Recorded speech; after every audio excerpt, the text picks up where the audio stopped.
Welcome back for a review of One Piece chapter 1050, and contradicting what I said last week, I think this battle is probably over. Now, I do still think there's a very slight chance there will be another phase to the battle before the dust settles, but I'm going to explain what changed my mind and what all of this could mean moving forward. But before getting into the discussion, let me quickly say welcome to anyone new to the channel. I do weekly One Piece chapter reviews, theory videos, and discussions, so if you're interested, please consider subscribing, and remember to hit the bell icon to turn on notifications. It really helps this channel grow, and I really appreciate your support.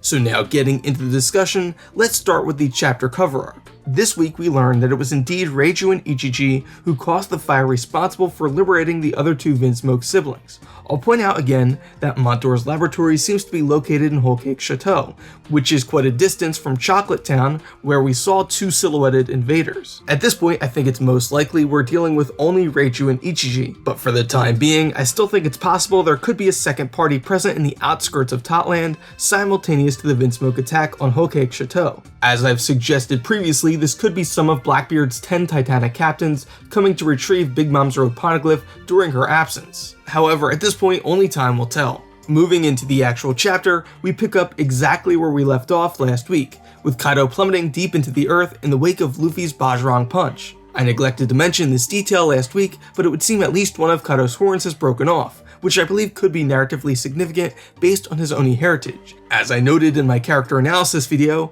Kaido's ogre heritage is seemingly central to both his identity and his motivating desire.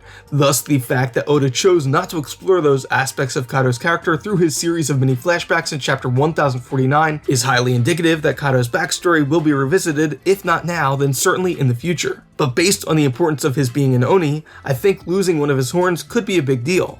Further, I like the symmetry of the horns on Onigashima being broken off in the battle, just like Kaido's. It's worth noting that though Kaido reverts to his human or ogre form during the descent, his face remains shadowed, so it's unclear if he was actually knocked unconscious by Luffy's punch. I'm going to revisit this point later, but this detail is potentially very important. We then see a cross-sectional diagram which shows that both Big Mom and Kaido descended into the same subterranean magma-filled cavern. In fact, on a surprising note, it seems that the entire island of Wano rests atop a massive volcano, which now introduces a new Chekhov's gun. Though a large thermal vent explodes offshore in chapter 1050, it would seem the volcano itself is bound to erupt potentially from Fujiyama, if not in this arc, then possibly by the end of the series, which again is a topic I intend to touch on later in the review. We next see an unconscious Luffy falling from the skies, and it was touching to see Yamato catch him before he hit the ground. This week's chapter actually gives us quite a bit to talk about regarding Yamato's candidacy for joining the Straw Hat Pirates, and I think this scene can be marked down in the prose column. In fact, many of the developments in this chapter impact Yamato's potential for joining the crew,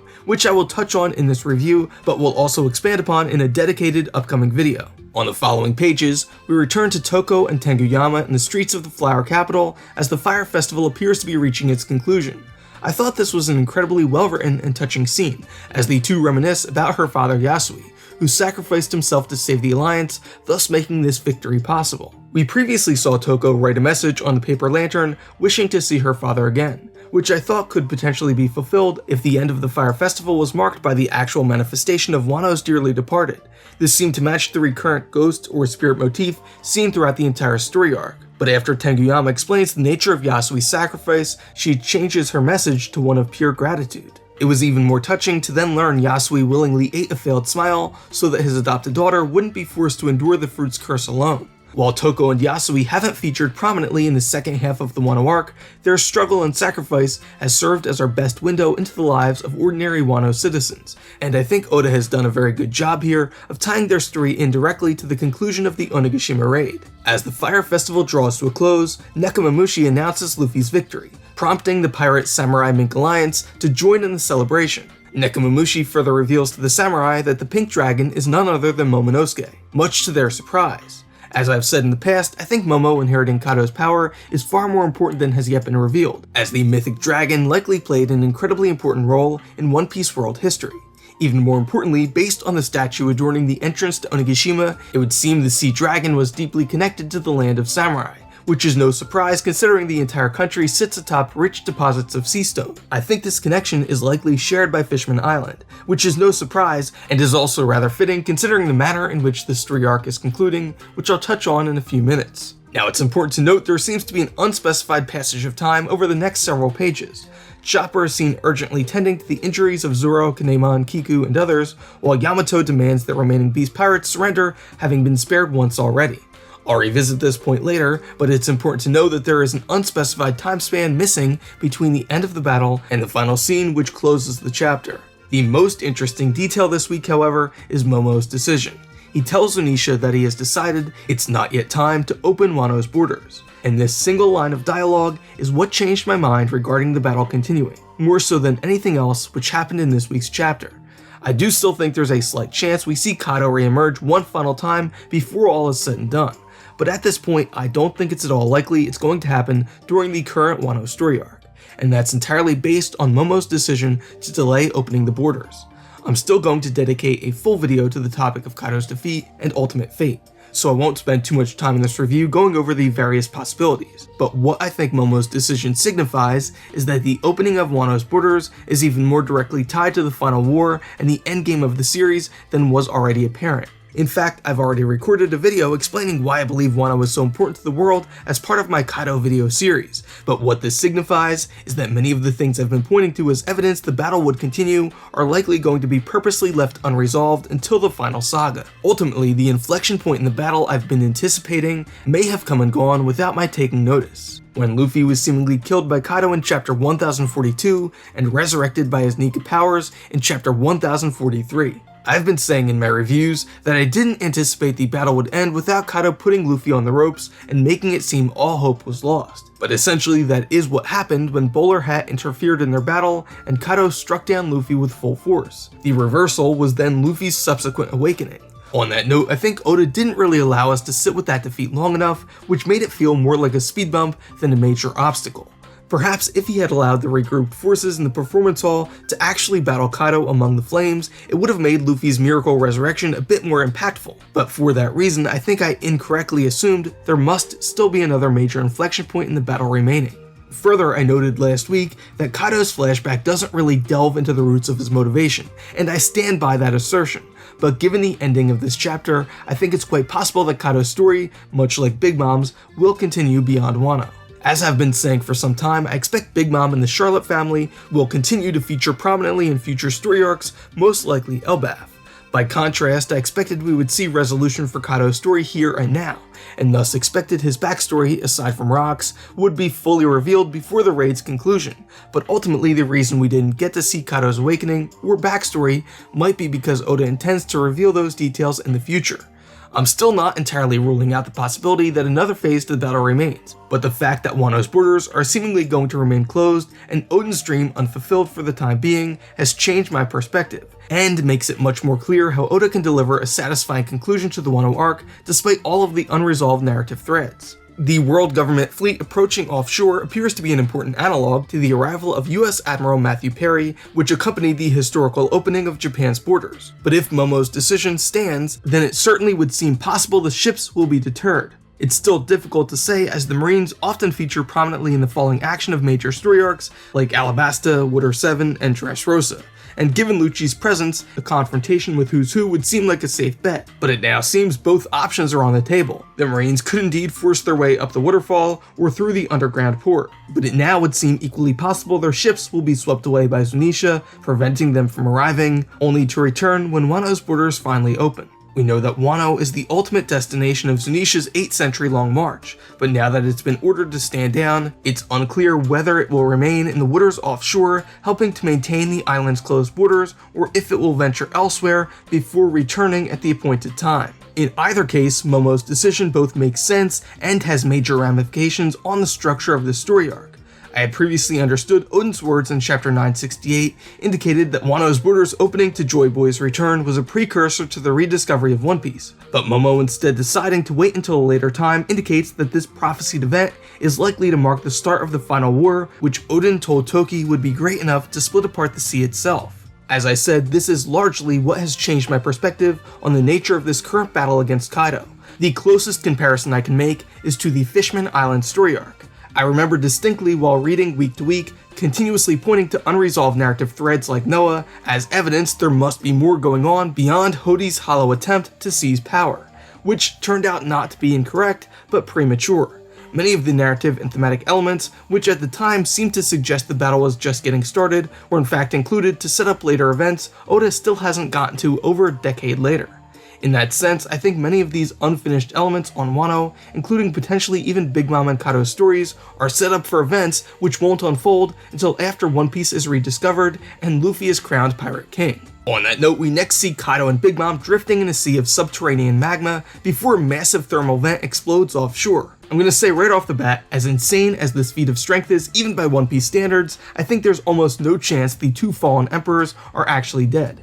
It's very rare for Oda to kill major characters, much less in such an ambiguous and unceremonious fashion. Further, it's notable that Oda has directly linked Kaido's fate to Big Mom, given how likely it seems her story will go on. This could indicate that Kaido's story, much like Big Mom's, is going to remain unresolved on Wano. A short time later, the destabilization caused by Kaido and Big Mom's descent catalyzes the explosion of a thermal vent, expelling a cloud of magma and ash upwards into the atmosphere, and I can only imagine the two emperors are contained within, which means that like Onigashima itself, they're bound to eventually come crashing down to the earth. But the remaining questions are where they land and what happens to them in the wake of their defeats. And this is where there is a slight possibility Kaido isn't finished yet.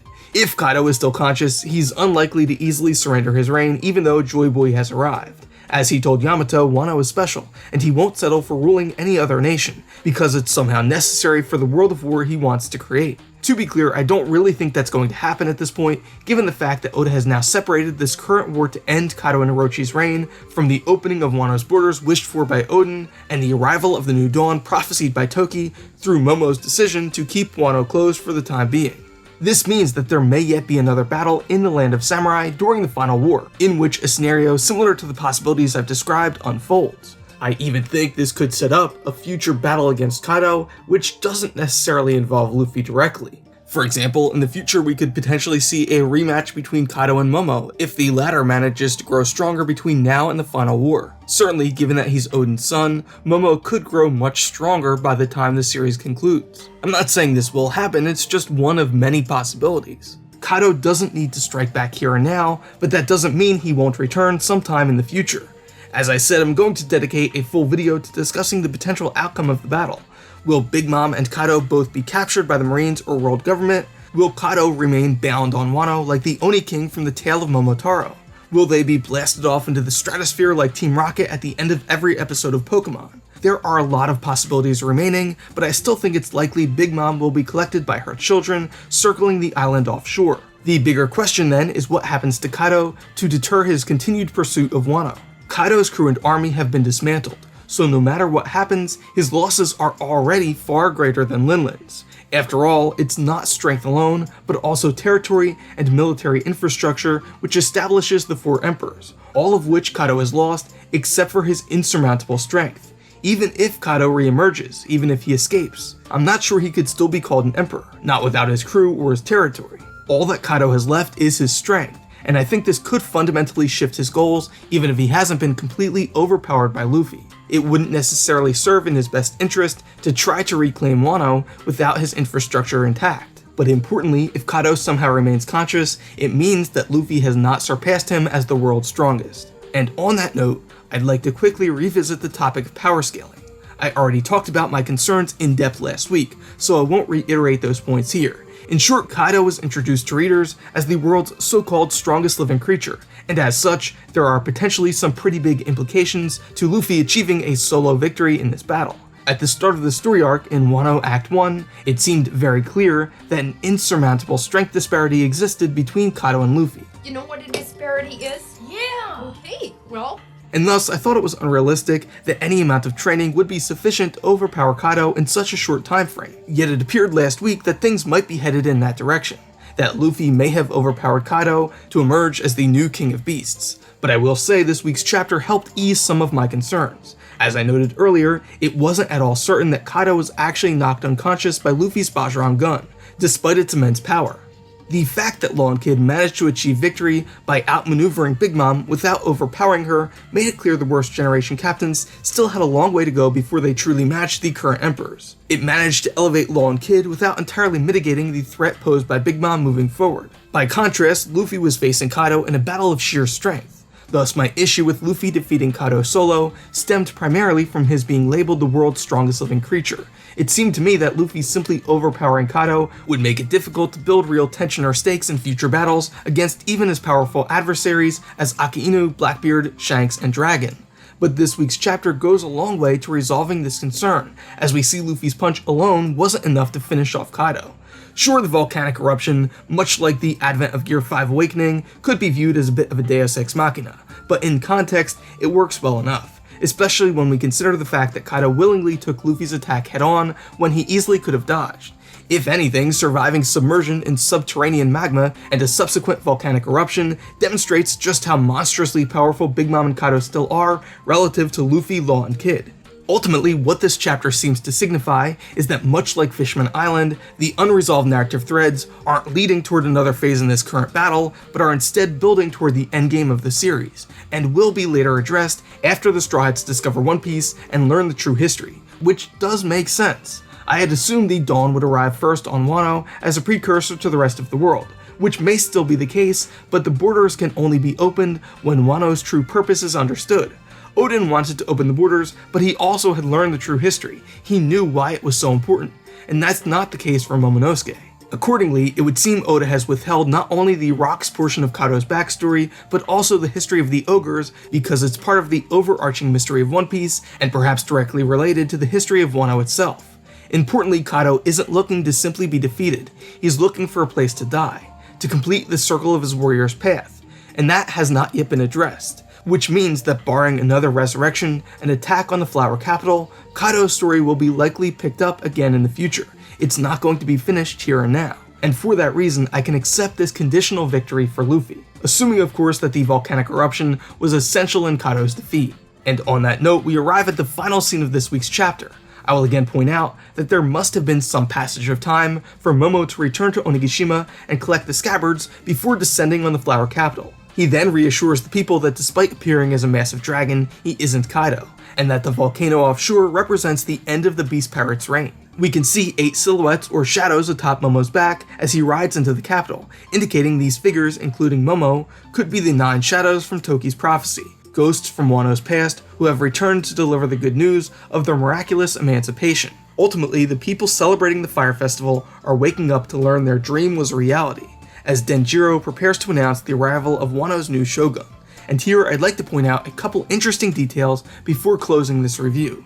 First, we can see there are 8 shadows atop Momo's back, including Hiyori, Denjiro, Kawamatsu, Raizo, and Shinobu. It's likely they're joined by Inu Urushi and Nekomamushi. Momo makes 8, but the identity of the 9th shadow is presently unclear. Kinemon, Izo, Raizo, and Ashura Doji were all left severely injured, and would probably be unable to move, but among the remaining scabbards, I'd say likely Kinemon will be the one to share in this triumphant moment, given his prominent role throughout the entire story saga. Next, Denjiro is cut off mid-sentence at the end of the chapter before he can name Wano's new Shogun. Of course, there's a 99% chance Momo will appear in his adult human form for the first time, revealing his striking resemblance to his father Odin as Denjiro announces the return of the Kozuki, but I also think it's interesting to consider the alternative. What if Oda chose to delay this moment to subvert this expectation next week, with Denjiro instead proclaiming Hiyori to be Wano's new leader? After all, she is the one who remained on Wano these past 20 years, and is technically now older than Momonosuke despite his rapid aging. As I said, there seems to have been some passage of time in the middle of chapter 1050, and notably we didn't get to see Momo and Hiyori's reunion. Perhaps we'll flash back to a conversation in which they decided Hiyori should be the one to preside over the land of samurai, at least for now, while Momo seeks out the missing information from his father's journal by accompanying the Straw Hat Pirates. Now, I don't think this is at all likely, but it's an interesting remote possibility we need to consider. Much more likely, however, I think Momo has elected to maintain Wano's closed borders for the time being to allow the nation time to heal from the 20 years of occupation under Orochi and Kaido.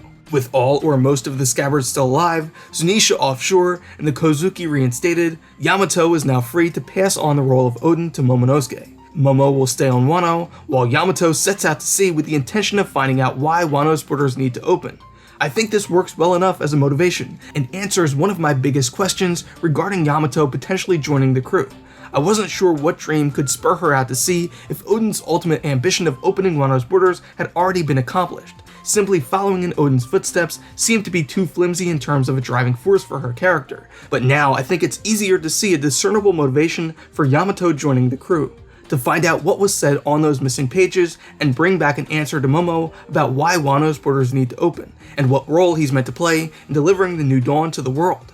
Of course, there's still a chance she decides to stay with Momo and help protect Wano with the borders remaining closed, but I think this chapter significantly moved the needle in favor of her joining. The last thing I thought was interesting was that despite the apparent end of the battle, we haven't yet seen the conclusion of the third act. Kabuki plays are structured on the principle of Jo-Ha-Kyu. It's very likely the falling action on Wano will map to Kyu, the quick resolution, contained to a fourth act, which could mean the Straw Hats won't get to enjoy a prolonged party on Wano, particularly given the people are generally unaware of their involvement, and may not be particularly receptive or welcoming to pirates given Kaido's oppressive presence for the past 25 years. However, that's not at all certain, and it's also important to consider a swift resolution on Wano could still be 10 to 15 chapters when compared to the 91 chapters we've spent in Act 3 alone. Either way, I think we're guaranteed a fourth act of some kind. In any case, the fact that the act hasn't concluded yet could signify another phase to the battle remaining, but as I said, I think that's rather unlikely. I think we're likely to see the end of the third act sooner rather than later, maybe next week or the week after.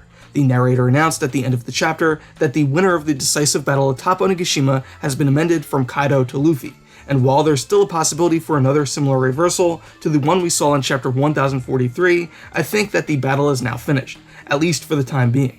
As I said, I think Kaido could strike back, but it won't necessarily be during this Wano story arc. If anything, I think it's more likely Orochi will slither away and re-emerge one final time.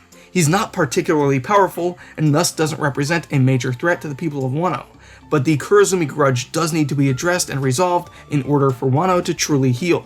There was no narration card announcing Orochi's defeat, unlike Big Mom, Kaido, King, and Queen. And Oden's second sword, Ame no Habakiri, based on the legendary blade famous for slaying the Yamato no Orochi of Japanese folklore, hasn't yet appeared. I could envision a final confrontation between Oden's children and Orochi, which concludes his reign, but also shows Wano a new way forward, which ends the persecution of the Kurozumi, breaking the cycle of abuse and hatred, which allowed Orochi and Kanjuro to be radicalized. And perhaps Otama will be somehow important in this ultimate resolution if she is indeed a member of the Kurozumi clan.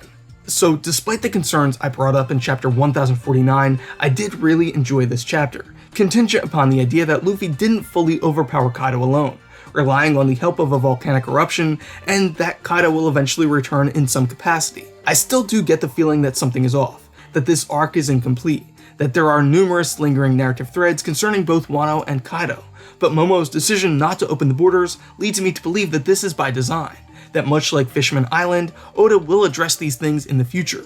If anything, this signifies we still have several story arcs before the Straw Hats arrive on Laugh Tale, as Momo's decision would be relatively meaningless if the treasure were discovered immediately following Wano. So in that sense, I think I am satisfied enough with this as the conclusion to the battle, certainly much more so than I was after chapter 1049. That said, I am still very interested in finding out what happens next to Big Mom and Kaido.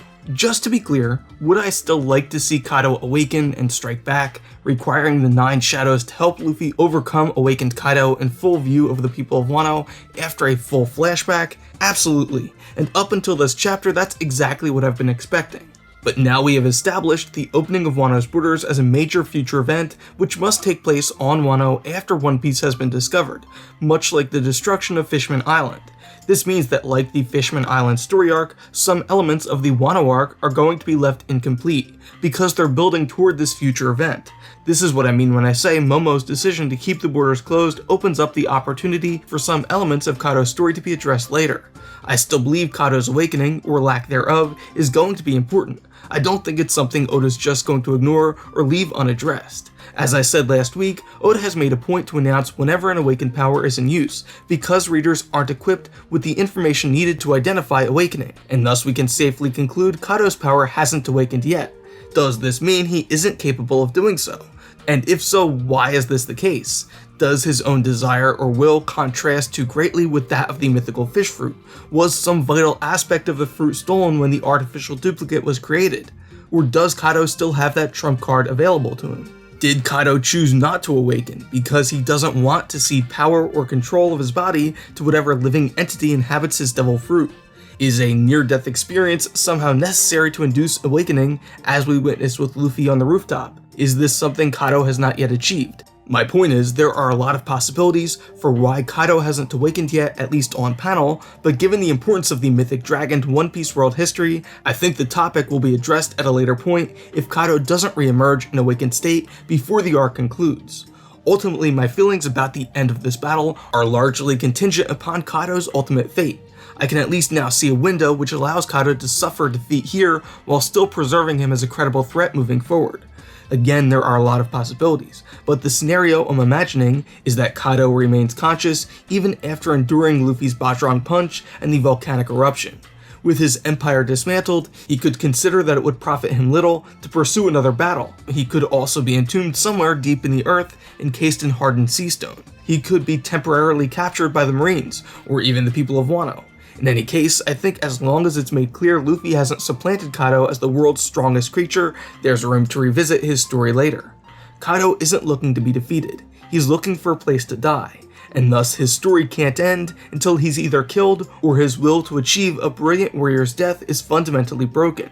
And I can't see the events of chapters 1049 and 1050 addressing either of those things, because we still don't know why Kaido so highly values his warrior principles. I don't think his story can end until we understand the roots of his motivation. It would seem Oda's not yet ready to tell us about the history of the ogres or the Oni, and so for now, Kaido remains a bit of a mystery. If Oda can effectively communicate that more story remains for Kaido in the way he wraps up the Wano arc, I think this ending could be a satisfying conclusion.